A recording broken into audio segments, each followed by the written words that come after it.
Rosa. Pagpupugay sa kasaysayan, kabuhayan at kalikasan. Bago pa man kilalanin bilang lungsod ng Santa Rosa, tinawag itong Barrio Bohol, isang simpleng pamayanang hinubog ng pagsasaka, pangingisda at pagkukopra ng niyog. Ang kasaysayan ng aming bayan ay nakaugat sa sipag, tiyaga at pagkakaisa ng aming mga ninuno na siyang naging pundasyon ng aming pagkakakilanlan. Ang makasaysayang karosa na ito, inilalarawan ang aming pinagmulan gamit ang mga natural na materyales na sumasailalim sa aming kultura at kabuhayan.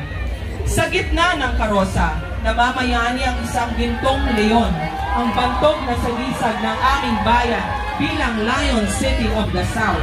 Ang imaheng ito ay makalikhaing binalangkas mula sa pira-pirasong baon ng niyog at bunot na nagpapakita ng diwa ng tibay, lakas at pag-asa ng mga mamamayan ng Santa Rosa. Ang arko na itinayo mula sa buhangin na nagmula sa Laguna Lake, Kawayan, Bunot, Tabla at Lubid, ito ay sagisag ng pagkikibaka at kalayaan ng aming mga ninuno laban sa mga mananakop.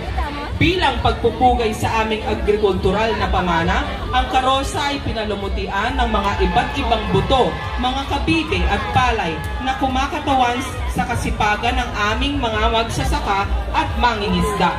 Ang kokonet at palapa naman ay nagbibigay diin sa kahalagahan ng niyog sa amin kung kaya't narating namin ang progresibong lungsod.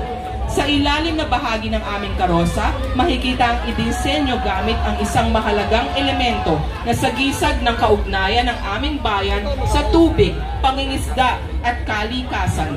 Ang karosang ito ay masusing nilikha upang magbigay paalala sa lahat upang balikan ang ating pinagmulan, ipagmalaki ang ating kasaysayan at ipagtuloy ang diwa ng bayanihan tungo sa mas maunlad na kinabukasan. Mabuhay ang lungsod ng Santa Rosa, mabuhay ang lalawigan ng Laguna!